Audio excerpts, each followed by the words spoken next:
Hello everyone and welcome back to our channel.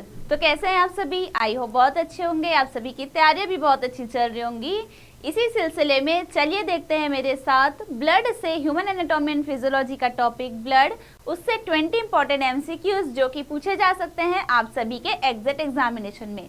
तो चलिए शुरू करते हैं हमारे पहले क्वेश्चंस के साथ। The total volume of blood in the human body is around. बहुत बेसिक एंड सिंपल सा क्वेश्चन कि बॉडी में एक एवरेज लीटर ऑफ ब्लड कितना होता है। तो आप सभी को पता है कितना होता है, ये 5 लीटर। ठीक है, बहुत बेसिक सा क्वेश्चन है। कितने होते हैं? 5 लीटर खून एक एवरेज ह्यूमन बॉडी में प्रेजेंट होता है या होना चाहिए। ठीक है, चलिए नेक्स्ट क्वेश्चन की तरफ चलते हैं। Which of the following are functions of the blood. इनमें से कौन से ब्लड के फंक्शन है? ठीक है, अगर बात कीजिए ट्रांसपोर्टेशन की, तो ट्रांसपोर्ट क्या करता है? ब्लड हमारा न्यूट्रिएंट्स ट्रांसपोर्ट करता है, हमारे विटामिन्स हो गए, जितने इंपॉर्टेंट मिनरल्स हैं सबको ट्रांसपोर्ट करता है। रेगुलेट करता है, क्या रेगुलेट करता है? ये कहीं ना कहीं आपके बॉडी के टेम्परेचर को रेगुलेट करता है। कैसे? जैसे अब आपको मान के चलिए ठंडी लगी, ठीक है, तो आपकी बॉडी क्या करेगी? ब्लड सर्कुलेशन को फास्ट करेगी, थोड़ा कपकपाएगी। इस वजह से बॉडी में क्या प्रोड्यूस होगा? हीट प्रोड्यूस होता है। और साथ ही साथ जो नॉर्मल भी जो ब्लड फ्लो होता है उसकी वजह से भी हीट प्रोड्यूस होता है। इसी वजह से आपके बॉडी में एक ऑप्टिमम टेम्परेचर बना रहता है, जो कि आप सभी का 37 डिग्री फ़ारेनहाइट है ना। क्लियर है सभी को इतना? अब बात आती है प्रोटेक्शन की। तो ब्लड प्रोटेक्शन भी करता है। कैसे? ब्लड का एक कंपोनेंट है WBC, उसका काम है बैक्टीरिया से और आपके वायरस से लड़ाई करना, यानी वो एंटीबॉडीज बनाता है जिसकी वजह से आपकी बॉडी को प्रोटेक्शन मिलती है डिसीजेस से, है ना। तो इसके फंक्शन क्या होंगे? ऑल ऑफ दी अबव, यानी कि सभी के सभी हमारे ब्लड के फंक्शंस हैं। ठीक है, चलिए चलते हैं नेक्स्ट क्वेश्चन की तरफ। White blood cells are also known as white blood cells. अभी मैंने आप सभी को बताया कि जो हमारे ब्लड है, जो हमारा ब्लड है उसके पास क्या क्या है?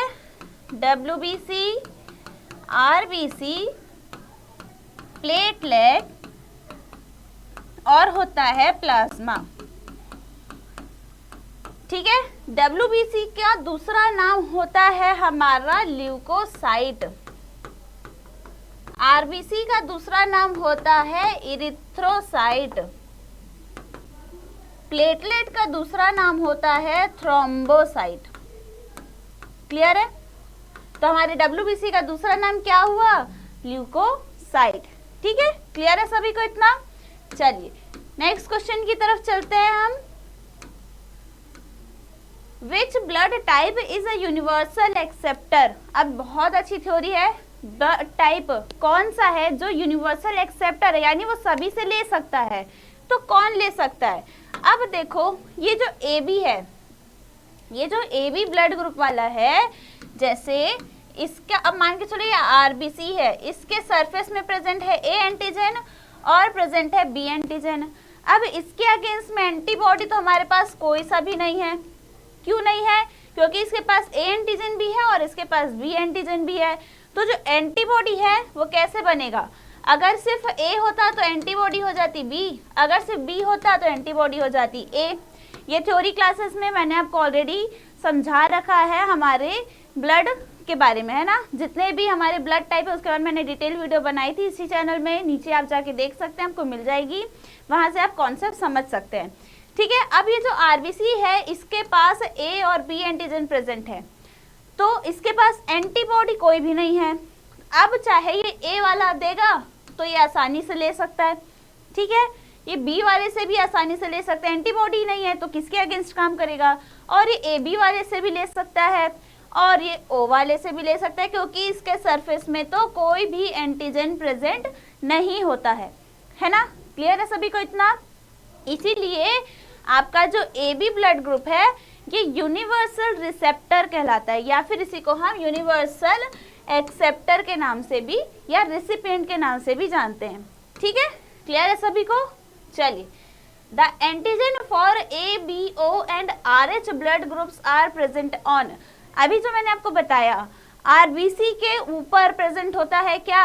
आपके एंटीजन, या फिर A होगा या तो B होगा या तो दोनों होगा, ठीक है। और RH फैक्टर क्या है? RH फैक्टर डिनोट करता है कि आपका ब्लड ग्रुप पॉजिटिव है या फिर नेगेटिव है। फॉर एग्जाम्पल, अगर आपके आरबीसी के सरफेस में ए एंटीजन के साथ साथ डी एंटीजन भी प्रेजेंट है, यानी आपका ब्लड ग्रुप बन गया ए पॉजिटिव, ठीक है, क्लियर है। ये जो आपका डी है ये क्या है? Rhesus factor.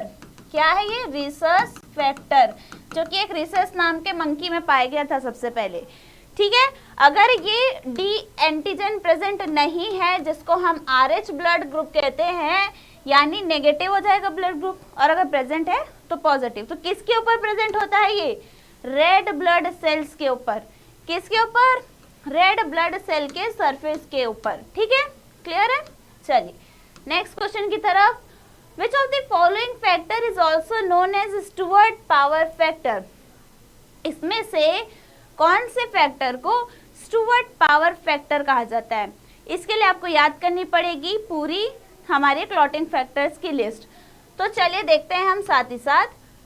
ये है आपके क्लॉटिंग फैक्टर्स की लिस्ट, ठीक है। आप सभी को अच्छे से पता है कि इसमें 6th नंबर नहीं होता, ठीक है। 6th नंबर यहाँ पे होता है एब्सेंट। अब देखिए फैक्टर 1 2 3 4 5 6 नहीं हो गया, 7 8 9 10 11 12 एंड 13, टोटल 12 क्लॉटिंग फैक्टर्स होते हैं। इनको याद कैसे करेंगे, इसका भी ट्रिक आपको मैंने नीचे वीडियोस में समझाया है, ठीक है। अभी यहाँ पे देखिए कि स्टुअर्ट पावर फैक्टर कौन सा फैक्टर है? फैक्टर नंबर 10, ठीक है। जो मैंने आपको ट्रिक बताई थी उस हिसाब से आपका जो प्लाज्मा, ठीक है, आपका जो 9 नंबर वाला है ये क्या कहलाता है? Christmas factor. क्रिसमस फैक्टर, तो मैंने बताया था ना 9 बजे क्रिसमस पार्टी में जाना है, ठीक है। जाने के बाद वहां पे आप लोगों से मिलते हैं, फिर ये तो ड्रेस कोड हो गया, ये 8 हो गया। आप किससे मिलते हैं? वहां के लोगों से मिलते हैं, यानी कि और आपको क्या सर्व किया जाता है? Power drink. किसी भी पार्टी में आप जाएंगे फॉरेन कंट्रीज में तो आपको सर्व किया जाता है वेलकम ड्रिंक। यहाँ पे आ गया पावर ड्रिंक, इसीलिए स्टुअर्ट फैक्टर कितना हो गया? 10 नंबर का, ठीक है। ऐसे याद करना है। बाकी मैंने आपको 2 ट्रिक्स ऑलरेडी बताई हैं, आप वीडियोस में जाके चेकआउट कर सकते हैं, ठीक है। चलिए तो करेक्ट आंसर क्या होगा हमारा? Factor number 10। क्लियर सभी को इतना? चलिए आगे चलते हैं नेक्स्ट क्वेश्चन की तरफ। Which cells of the blood is affected in thrombocytopenia? Thrombocytopenia, thrombocyte यानी प्लेटलेट्स, पेनिया मीन्स होती है उसकी कमी, ठीक है। तो थ्रोम्बोसाइट्स मीन्स क्या? प्लेटलेट्स, यानी जो प्लेटलेट्स हैं वो इफेक्ट होते हैं। ब्लड में जो प्लेटलेट्स प्रेजेंट है at the time of thrombocytopenia बीमारी वो इफेक्ट होते हैं, क्योंकि थ्रोम्बोसाइट्स का दूसरा नाम क्या है? प्लेटलेट्स, ठीक है। क्लियर है सभी को? चलिए नेक्स्ट क्वेश्चन की तरफ। Which blood cells secrete antibody? कौन से ब्लड सेल्स इनमें से एंटीबॉडी सिक्रीट करते हैं? तो कौन से करते हैं भाई? देखो लिम्फोसाइट, लिम्फोसाइट को हम क्या कहते हैं? WBC। और WBC का क्या काम है? वो हमें बॉडी को इम्यूनिटी प्रोवाइड करता है। क्या करता है ये? इम्यूनिटी प्रोवाइड करता है, ठीक है। क्लियर है सभी को इतना? चलिए नेक्स्ट क्वेश्चन की तरफ चलते हैं। देयर इज नो DNA इन, एक तो कोई ऐसा होगा जिसके पास DNA नहीं है, तो किसके पास नहीं होगा? अब देखो बात आती है न्यूक्लियस की। न्यूक्लियस में ही प्रेजेंट होता है आपका जेनेटिक मटेरियल, ठीक है, और उसी में क्या होगा? DNA। तो मैच्योर आरबीसी के पास DNA या फिर न्यूक्लियस नहीं होता है, ठीक है। लेकिन जब वो आरबीसी आपके प्री मैच्योर फॉर्म में है, जब वो बनता है तो उसमें न्यूक्लियस प्रेजेंट होता है। धीरे धीरे करके उसमें से न्यूक्लियस गायब हो जाता है, ठीक है। तो करेक्ट आंसर क्या होगा? Mature RBC. इसके पास DNA नहीं होता। क्यों नहीं होता? क्योंकि इसके पास न्यूक्लियस ही नहीं होता, ठीक है। क्लियर है सभी को इतना? चलिए नेक्स्ट क्वेश्चन देखते हैं। Which of the following blood cells plays an important role in blood clotting? कौन से ब्लड सेल्स ब्लड क्लॉटिंग में इम्पॉर्टेंट रोल प्ले करते हैं? तो देखो आप सभी को अच्छे से पता है क्लॉटिंग यानी कि प्लेटलेट्स, प्लेटलेट्स का दूसरा नाम थ्रोम्बोसाइट्स, इरिथ्रोसाइट्स हो गए आप सभी के आरबीसी, ल्यूकोसाइट हो गए डब्ल्यूबीसी, न्यूट्रोफिल्स हो गए आपके डब्ल्यूबीसी या के एक ग्रैनुलर के एक टाइप्स। ठीक है, क्लियर है? तो करेक्ट आंसर क्या होगा? थ्रोम्बोसाइट्स। नेक्स्ट क्वेश्चन की तरफ चलते हैं हम। विच of the following is graveyard of RBC? RBC का ग्रेवयार्ड किसको कहते हैं? ग्रेवयार्ड यानी मुर्दा घर, है ना, किसको कहते हैं? तो देखिए, स्प्लीन में जाके जब भी आरबीसी अपना 120 दिन का लाइफ स्पैन कंप्लीट करता है, उसके बाद वो कहाँ जाके डिस्ट्रॉय होता है? आपके स्प्लीन में जाके डिस्ट्रॉय होता है। किडनी का काम है फिल्ट्रेशन करना, थाइमस का काम है टी सेल्स को प्रोड्यूस करना, और लिवर का काम है बाइल को, जूस को प्रोड्यूस करना। ठीक है, तो सबसे पहले आया हमारा स्प्लीन, जिसका काम है हमारे आरबीसीज को डिस्ट्रॉय करना, उसी को हम कहते हैं आरबीसीज का ग्रेवयार्ड। ठीक है, चलिए नेक्स्ट क्वेश्चन की तरफ चलते हैं। The condition of abnormal increase of RBC in blood is diagnosed as abnormal increase of RBCs, यानी कि जितना होना चाहिए उससे कई गुना ज्यादा क्या हो रहा है? आरबीसीज का प्रोडक्शन कर रहा है। उसकी वजह से कौन सी बीमारी होती है? तो पॉलीसाइथेमिया। ये देखो, पॉली मीन्स होता है अनगिनत यानी n नंबर्स। ठीक है, फिर आता है एनीमिया, यहाँ पे डिस्ट्रक्शन ऑफ आरबीसी होता है, यानी आरबीसीज की कमी होती है। ल्यूकेमिया यानी कि आपके व्हाइट ब्लड सेल्स क्या होते हैं? एबनॉर्मल तरीके से इंक्रीज होते हैं। हीमोफीलिया, यहाँ पे क्या होता है? प्लेटलेट्स की कमी के वजह से जो ब्लड है वो पतला हो जाता है और उसका क्लॉटिंग टाइम बहुत डिले हो जाता है, जिस वजह से अगर किसी को एक बार इंजरी लगे तो वो बहुत देर तक उसका ब्लड लॉस होता है, जिसकी वजह से ऑटोमेटिकली डेथ भी हो सकती है। तो करेक्ट आंसर है हमारा पॉलीसाइथेमिया। ठीक है, नेक्स्ट क्वेश्चन की तरफ चलते हैं। The normal human blood pH is, normal blood pH कितना है ह्यूमन बीइंग? तो ऑब्वियसली सी बात है, वो थोड़ा सा न्यूट्रल साइड में रहेगा, ना ही एसिडिक होगा ना ही बेसिक होगा, वो हल्का सा होगा न्यूट्रल साइड में, यानी 7.35 टू 7.45। ठीक है, चलिए नेक्स्ट क्वेश्चन की तरफ चलते हैं हम। Lymphocytes accounts for what percentage of leucocytes in normal adults? अब जो लिम्फोसाइट्स यानी कि डब्ल्यूबीसी, वो सब क्लासिफाई होते हैं न्यूट्रोफिल्स में, लिम्फोसाइट्स में, बेसोफिल्स, बहुत सारे में। ठीक है, तो कितने होते हैं? बेसिकली ये 30, कितने 30% तक होते हैं। ठीक है, जैसे कि न्यूट्रोफिल आपका 50 to 70% होता है, लिम्फोसाइट आप सभी के 25 to 45% में होते हैं। ठीक है, चलिए नेक्स्ट क्वेश्चन की तरफ चलते हैं। फैक्टर 12 इज, फैक्टर नंबर 12 जो कि क्लॉटिंग फैक्टर है, उसका क्या होगा? तो आप सभी को मैंने बताया था, जो 10 नंबर होता है वो क्या होता है? स्टुअर्ट फैक्टर, जिसमें हमने क्या याद किया था? पावर ड्रिंक हम पीते हैं, उसके बाद नेक्स्ट ट्रिक क्या था? हम लोगों से जाके मिलते हैं, है ना, तो वहां पे प्लाज्मा फैक्टर था।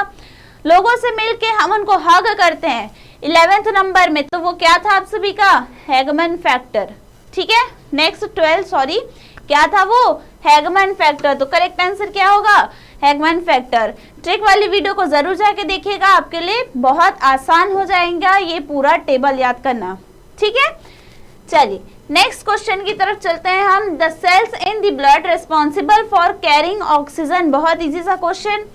हमारे ब्लड में कौन सा वो सेल है जो ऑक्सीजन कैरी करता है एक जगह से दूसरी जगह? आप सभी को पता है ब्लड। अब ब्लड में कौन? तो हमारा आरबीसी।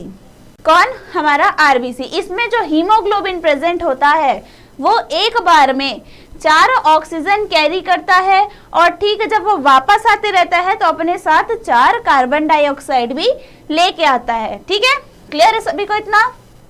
चलिए नेक्स्ट क्वेश्चन की तरफ चलते हैं। The colour of the label used to denote the blood group B is, यानी कि जो आपने ब्लड बैंक कभी गए होंगे या किसी को ब्लड चढ़ा होगा तो आपने देखा होगा वहां पे कुछ डिफरेंट कलर से डिनोट रहता है, एक साइन होता है कि ये ब्लड ग्रुप बी है तो कौन से कलर का स्ट्रिप लगा होगा, ब्लड ग्रुप ए है तो कौन से कलर का स्ट्रिप होगा। तो वैसे ही हमारे ब्लड ग्रुप बी में कौन से कलर का होता है? पिंक कलर का। कौन से कलर का? पिंक कलर का। कैसे याद करेंगे? बी पॉजिटिव, तो बी ब्लड ग्रुप बी से पिंक का पॉजिटिव यानी ब्लड ग्रुप बी कैसा होता है, पिंक कलर का। ठीक, वहीं देखा जाए तो ब्लड ग्रुप ओ कैसा होता है, ब्लू कलर का। ठीक है, हमारा ओशन, ओ से ओशन कैसा होता है, ब्लू कलर का। ठीक है, उसके बाद बचा ए बी, तो बेचारे पास दोनों है तो एक तरीके समझो ये व्हाइट होते हैं, सादगी। ठीक है, क्योंकि ये सब से ले लेते हैं। फिर आता है ए, ये कैसा होता है, येलो कलर का होता है। ठीक है, क्लियर है सभी को इतना।